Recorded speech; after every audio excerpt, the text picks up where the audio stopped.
Sometimes you need to get knocked down before you can really figure out what you are fighting for. Sometimes you need to feel the pain, the sting of defeat, to activate the real passion and purpose that God predestined inside of you. That is indeed true to everybody. When God said in Jeremiah, "I know the plans I have for you, plans to prosper you and not to harm you, plans to give you hope and a future." Hear me well on this day when you have finally reached the hilltop and deciding on your next jobs, next steps, and further education. From now on, you're about to witness my life undergone through lots of challenges, being bullied by other people, being underestimated from my abilities, and now being a CEO of the biggest companies here in Davao City. Starting from the bottom, I was born from, let's say, a stable family where we can somehow manage to acquire our daily needs in order to survive. At first, our life was just good. My parents have stable jobs. My mother was a bookkeeper and my father was a mechanic. Well, I have 4 siblings, all of them are boys, and I am the eldest. And so, my parents have given me a responsibility to watch for them. Our life was just simple, and we were living in peace. But that was the start of our desperation. When the time my father went to his job, he suddenly collapsed and fell onto the ground, and so he was directly taken to a nearest hospital.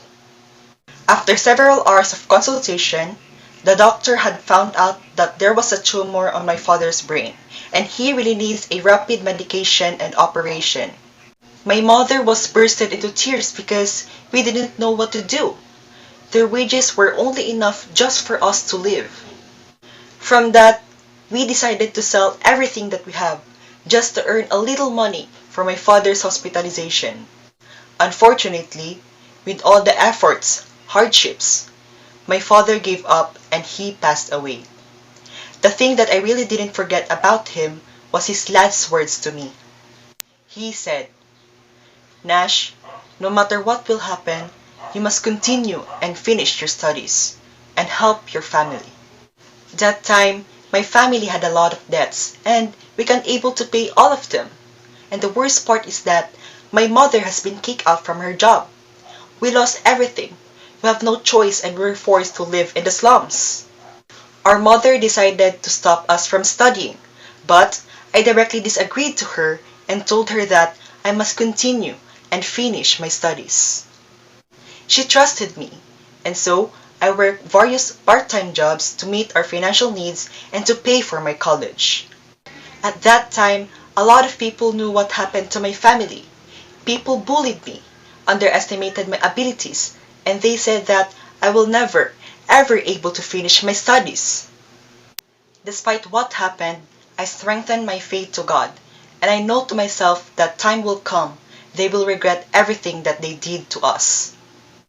Eventually, I excelled academically and became an achiever. I finished my college with a degree of entrepreneurship. I decided to run my own business, and thanks be to God, it went well. That time, people look up to me with a shame on their faces. And that's it. That's how I am able to conquer our life and experience the best for my family. Finally, you have witnessed my life going through many difficulties, being dragged down by others, being underestimated for my skills and capabilities, and now, running a business of Davao's largest companies. Always remember that everyone has to be resilient and have faith in God, despite all the challenges, circumstances that we encounter in life, most especially that we are in the middle of pandemic. We must remain steadfast to our goals, and someday we may be able to achieve our dreams. Tell yourself, I can do it. There's nothing will stop you from what you wanted to reach. Do you want to let yourself defeated? No! Get up and face all the trials of life. Show them that you have skills, show them that you have abilities, and show them that you can do it. To end my speech, I would like to congratulate all the graduates of the school years 2020 to 2021. May your hashtag goals will be achieved. Thank you very much.